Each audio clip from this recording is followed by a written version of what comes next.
औज़ुबिल्लाहिमिनश्शैतानिर्रजीम बिस्मिल्लाहिर्रहमानिर्रहीम रब्बी ज़िदनी इल्मा रब्बी ज़िदनी इल्मा रब्बी ज़िदनी इल्मा।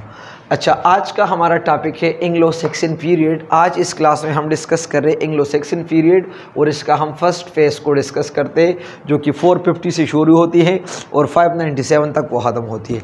याद रखिएगा, अभी मैं हिस्टोरिकल बैकग्राउंड इसका बता देता हूँ, बाद में मैं लिटरेरी बैकग्राउंड की तरफ आता हूँ।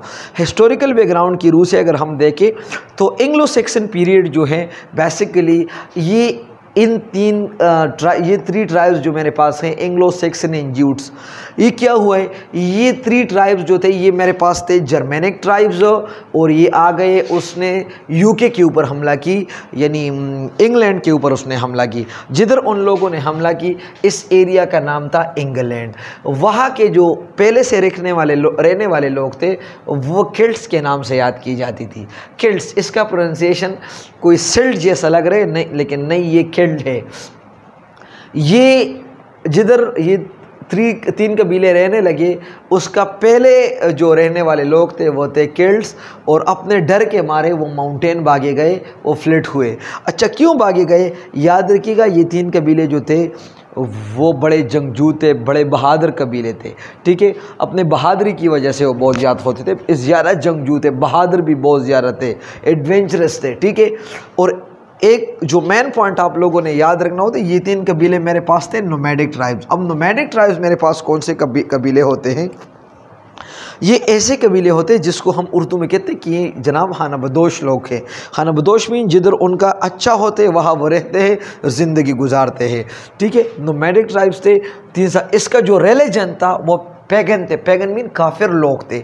ठीक है, तो क्या होता था उस ज़माने में, वो एक कबीला होता था, वो अपने लिए एक सरदार मुकर्रर कर रहा था, मतलब करता था अपने लिए एक बड़ा बनाता था कि ये हमारा बड़ा होगी। ठीक है, इस तरह कोई भी कबीला जो था वो अपने लिए एक सरदार जो बनाता था, इसके वो चीफ्टन के नाम से याद की जाती थी कि जी जनाब ये हमारा चीफ्टन है। और सबसे जो खूबसूरत बात है, वो चीफ्टन को जब वो सेलेक्ट करते थे, वो कोई ख़ास क्वालिटीज़ की बुनियाद पर उसको सेलेक्ट करते थे। सबसे पहले वो देखते थे कि आया चीफ्टन मेरे पास फिज़िकली स्ट्रांग हैं, अगर हैं तो यस, मेंटली वाइस हैं, जहनी तौर पे वो होशियार है, वाइस बंदा है, तो ये हाँ हैं, तो फिर वो चीफ्टन बन सकता है।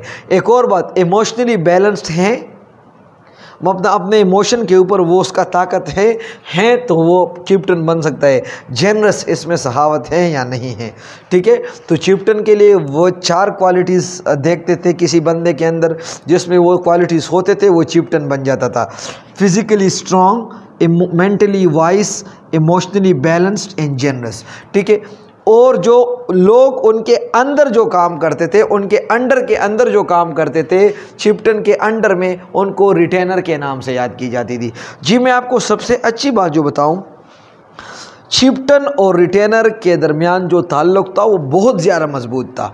देखिए, वो बात करते थे कि हमारे जो चीफ्टन होते हैं ना, इनको दो तरह के रिवार्ड्स मिलते हैं, एक उसको ज़िंदगी में मिलते हैं, एक उसको मरने के बाद में मिलते हैं।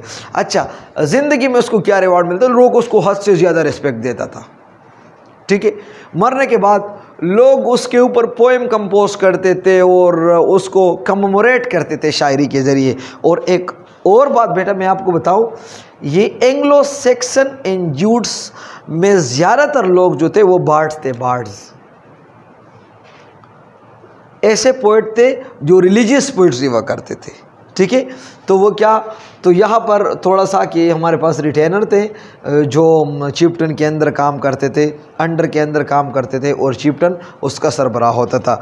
एक और एमसीक्यूज़ आप लोगों का हो सकती है कि सबसे जो वीकेस्ट ट्राइब थी वो कौन सी थी? तो ज्यूट जो थी वो सबसे वीकेस्ट ट्राइब थी, मतलब वीक थी, इन दोनों में से वीक थी। ठीक है, अब अगर मैं हिस्टोरिकल बैकग्राउंड, वो लिटरेरी बैकग्राउंड की तरफ आ जाऊँ तो एंग्लो सेक्सन पीरियड में मेरे पास 3 तरह के लिटरेचर होता था। नंबर 1 मेरे पास रिलीजियस पोइट्री उसी टाइम पे होता था। अच्छा, रिलीजियस पोइट्री का मिसाल हम कैसा है, तो वहाँ पर मेरे पास 2 मशहूर पोइट थे, एक का नाम था कैडमन और दूसरे का नाम था साइनवल्फ। अच्छा, कैडमन क्या करता था?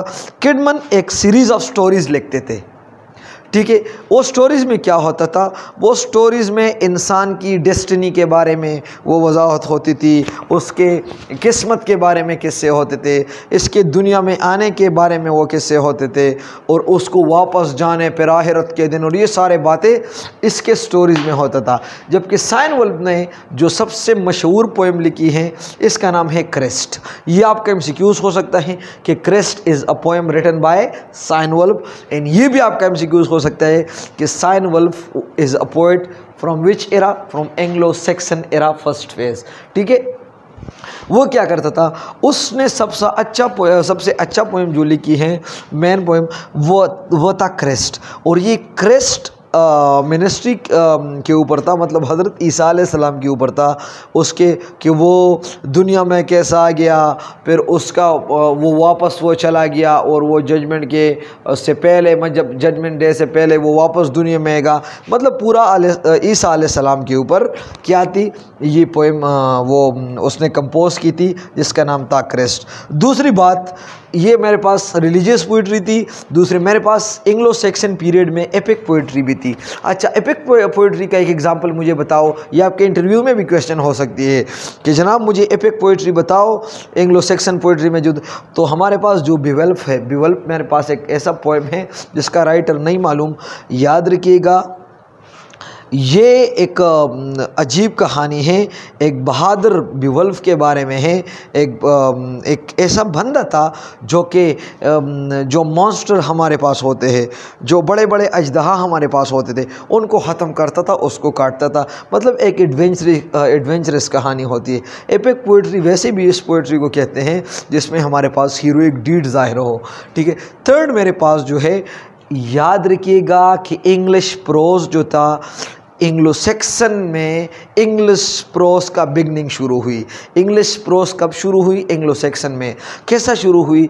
याद रखिएगा, क्रॉनिकल्स शुरू हुए किंग अल्फ्रेड टाइम में। किंग अल्फ्रेड एक किंग था, उसके टाइम में तारीख़ लिखना शुरू हुई। फिर उसने क्या किंग अल्फ्रेड ने उस तारीख़ को कॉमन लैटिन लैंग्वेज से कॉमन लैंग्वेज में चेंज की।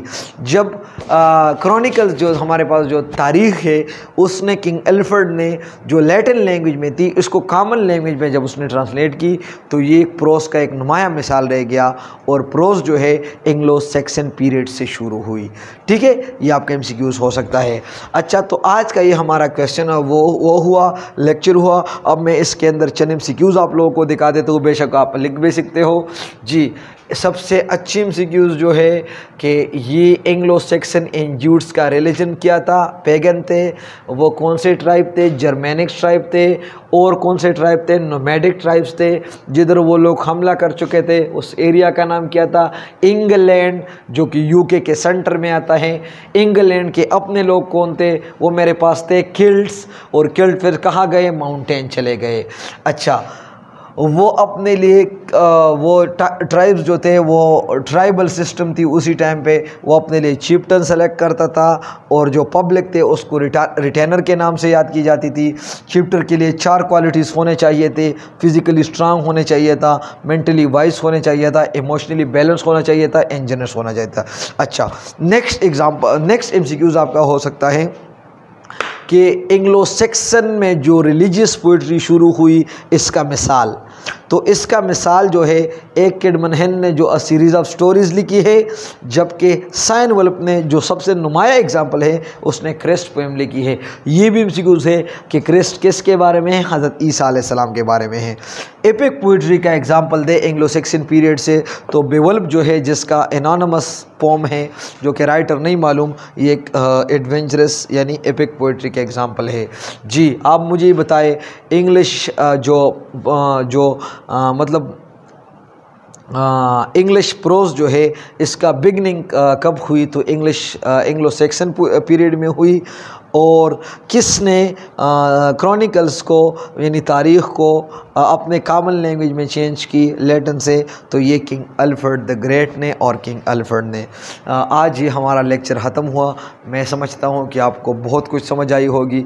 फिर भी अगर आप लोगों का कोई सवाल हो, बेशक आप अपने हिलाल से पूछ सकते हो, वो हर टाइम पे अवेलेबल होगा। इंशाल्लाह आपके कमेंट्स को मैं एंटरटेन करूँगा। अगर सवाल वगैरह ना हो तो आप मुझे वैसे बताएं कि आपको मेरी वीडियो कैसी लगी। Thank you so very much. अस्सलाम वालेकुम।